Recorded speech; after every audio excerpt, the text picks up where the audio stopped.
கைபேசி என்ற தலைப்பில் பேச வருகிறார் துரை சரவணன். வடக்கே திருச்சி மலைக்கோட்டை, தெற்கே திருமயம் புகழ்கோட்டை, நடுவிலே திகழும் கலைக்கோட்டை, நாடே புகழும் புதுக்கோட்டை என்னுடைய ஊர்.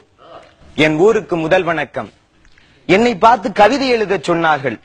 சரி, கவிதை எனும் பேரரசி வரவுக்காக நான் கையினிலே கோல் பிடித்து காத்திருந்த நேரம் அது.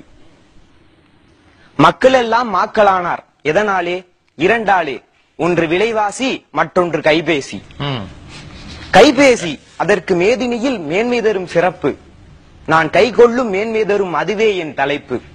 கைபேசி என்னிடம் பேசிய கதை சொல்கிறேன்.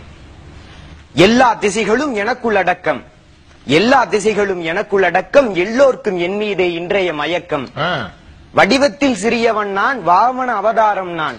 அடியெடுத்து நான் அளந்தால் அண்டமெல்லாம் சிறிதாகும். கையளவு இதயத்தின் கடலளவு ஆசைகளை கடல் கடந்திருந்தாலும் கச்சிதமாய் எடுத்துரைப்பேன். மூர்த்தியிலே சிறியவன் நான், மும்மடங்கு பொழிகின்ற கீர்த்தியிலே உயர்ந்தவன் நான், கேள்வி ஞானம் உடையவன் சொல்றான். கையளவு இருக்கின்ற இதயத்தை கடல் கடந்திருந்தாலும் கச்சிதமாய் எடுத்துரைப்பேன். மூர்த்தியிலே சிறியவன் நான், மும்மடங்கு பொழிகின்ற கீர்த்தியிலே உயர்ந்தவன் நான், கேள்வி ஞானம் உடையவன் நான். சாதி மத பேதமின்றி சமத்துவமாய் எல்லோரின் காதோரம் பேசுகின்றேன், கைக்குள்ளே வாழுகின்றேன். கண்ணியர்க்கும் காளையர்க்கும் கைபேசி இல்லையெனில் அன்னையற்ற பிள்ளையென அனாதையாய் திரிந்திடுவார். தானாக பேசினாலே, தனியாக சிரித்தபடி போனாலே பைத்தியம்பார் போகுதென்பார் அந்நாளில். வீதியிலே இன்றைக்கோ வாகன நெரிசலிலும் பாதி பேர் சிரித்தபடி பைத்தியம் போல் உளறுகின்றார். பாதி பேர் சிரித்தபடி பைத்தியம் போல் உளறுகின்றார். பாதி பேர் சிரித்தபடி பைத்தியம் போல் உளறுகின்றார். காரணம் தான் தெரிகிறதா? காரணம் தான் தெரிகிறதா? கைபேசி என்னிடம் தான் ஊர்க்கதைகள் அளக்கின்றார், உலகினையே மறக்கின்றார். மன்னனுக்கும் புலவனுக்கும் மதிகான நட்பு அன்று அன்று, கண்ணியர்க்கும் காளையர்க்கும் கைபேசி காதல் இன்று.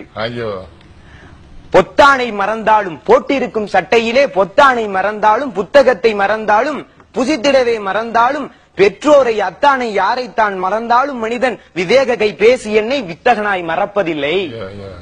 காதலனும் நோக்கியா, காதலியும் நோக்கியா, காதலனும் நோக்கியா, காதலியும் நோக்கியா, இதை பேதையான பெற்றோரும் பின்னொரு நாள் நோக்கியா. நோக்கமெல்லாம் மனிதருக்கு நோக்கியாவின் பக்கம்தான், ஏக்கமெல்லாம் நோக்கியாவின் எண்வரிசை பேசிதான். சோற்றுக்கு வழி இல்லை உனக்கு சோனி எரிக்சன் அவசியமா? சோற்றுக்கு வழி இல்லை உனக்கு சோனி எரிக்சன் அவசியமா? ஏரோட்டும் பிழைப்பிற்கு உனக்கு எதிர்த்தாப்புல ஏர்செல் கடை எதுக்கு? நோயில்லா வாழ்வு போதும் நோக்கியா தேவையில்லை என்று நான் சொன்னாலும் என் கேள்விக்கு பதில் இல்லை, என்று நான் சொன்னாலும் என் கேள்விக்கு பதில் இல்லை. என்னையே புகழ்கின்றார், எருமை போல் விழிக்கின்றார். என்னையே புகழ்கின்றார், எருமை போல் விழிக்கின்றார். என் காதலியே, உன் காதல் வார்த்தை பட்டால் கள்ளும் இனிதாகும். உன் காதல் வார்த்தை பட்டால் கள்ளும் இனிதாகும், கனியாகும். உன் காதல் வார்த்தை வாங்கித் தரும் என் கைபேசி இனிதாகும் என்று சொல்வோன் சிலன். பலருக்கோ நிமிஷமும் இணைக்கும் பிழைப்பில்லை, எனக்கோ என் காதலிடமிருந்து கைபேசியிலே அழைப்பில்லை என்று என்னால் ஏங்குவோர் சிலருண்டு. என்றாலும் தினம் காலை நான் எழுப்புவோர் பலருண்டு. தலையான கைபேசி என்னை தவம் இருந்து கண்டெடுத்தார். கொலைகாரன் கையில் நான் குத்துயிராய் கிடைக்கின்றேன். கைபேசி திரையினிலே காந்தி படம் இருப்பதில்லை, கைபேசி திரையினிலே காந்தி படம் இருப்பதில்லை. மைபூசும் நடிகையரின் மார்பழகு படம் இருக்கிறது. கைபேசி திரையினிலே காந்தி படம் இருப்பதில்லை, மைபூசும் நடிகையரின் மார்பழகு. வயசுக்கு மீறின கவிதை சொல்லு சொல்லு சொல்லு. இருக்குமிடம் தெரியாமல் பித்தனை போல் பிதற்றுவோனுக்கு கைபேசி நஞ்சாகும், கல்லறைக்கு வழியாகும். அஞ்சுதற்கும் அஞ்சாமல் அறிவிலி போல் நடந்துகின்றால், அஞ்சுதற்கும் அஞ்சாமல் அறிவிலி போல் நடந்து கொண்டால் கைபேசி கொலைக்கருவி கல்லறைக்கு வழிகாட்டி. கணத்தினிலே கைபேசி காதலினால் சாலையிலே பிணமானோர் எண்ணிக்கை நான் பேசத்தான் அடங்கிடுமா? கைபேசி காத்திருக்க கவனம் எல்லாம் அதில் இருக்க மெய்பேசி சென்றவன் மேல் மோதியதே பேருந்து. இருசக்கர வாகனத்தில் விரைவாக செல்கையிலும், இருசக்கர வாகனத்தில் விரைவாக செல்கையிலும் பெருமை பல பேசுகின்றார், பெரும் விபத்தில் சாகின்றார். மூன்றெழுத்தில் மூச்சிருக்கும், மூளையெல்லாம் பேச்சிருக்கும், வானலக்கும் SMS வளர்கொடுமை என் சொல்வேன். மூன்றெழுத்தில் மூச்சிருக்கும், மூளையெல்லாம் பேச்சிருக்கும், வானலக்கும் SMS வன்கொடுமை என் சொல்வேன்.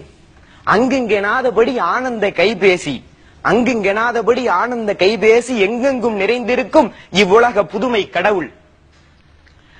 ஊர் உலகே விரும்பி என்னை உறவாடும் என்னை ஏன், ஊர் உலகே மிக விரும்பி உறவாடும் என்னை ஏன் தேர்தலிலே இன்று வரை தேர்ந்த சின்னமாக வைக்கவில்லை.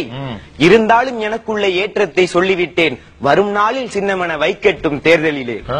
இத்தோடு கைபேசி என்னோடு பேசி முடித்துக் கொண்டது. நானோ கவிஞன் இல்லை. நான் இங்கு சொல்லி இருக்கும் கருத்துக்களோ சுருக்கம். என் கவிதை மீது ஏற்பட்டதா உங்களுக்கு சின்ன மயக்கம்? என் விரல்கள் வருடிய இந்த வரிகளுக்கு கேட்கிறேன். நன்றி, வணக்கம். இல்லாத மார்பகத்தை எடுத்து அந்த கைபேசி சொல்லாமல் சொன்னதை நீ சுகமாக பார்த்தாயோ? சுகமாக பார்க்க வயது இது. என்ன அருமையா சொன்னடா. ரொம்ப அந்த என்னடா பிள்ளை நீ கவிதை தான்டா பாடின. அது கவிதையானு கேட்கற. என்ன கவிதை நீ? ஆஹா ஆஹா, அற்புதமான ஒரு கவிதை. நீயே கவிதை. எப்படி கவிதையை கொண்டு வந்து பயன்படுத்தணும். அதுல யான் நோக்கும் காலை நில நோக்கும் நோக்காக்கால் தான் நோக்கி மெல்ல நகுங்க வர நோக்கியாவை நோக்கியா நோக்கின்னு திருவள்ளுவராவே மாறிட்ட. குரல் மாதிரிதான் இருக்க நீ. குரலே தான். வாழ்த்துக்கள், வாழ்த்துக்கள். படித்தவன் சூதும் பாவமும் பண்ணா போவான் போவான் ஐயோன்னு போவான். அசனை பார்த்து வியந்து போயிருந்த என்னை ஓங்கி அறைந்த அம்பேத்கரின் பாசறை. நடுவருடைய மனசெல்லாம் தடுமாற வைக்கப்படாது. வன்மையாக கண்டிக்கிறோம்.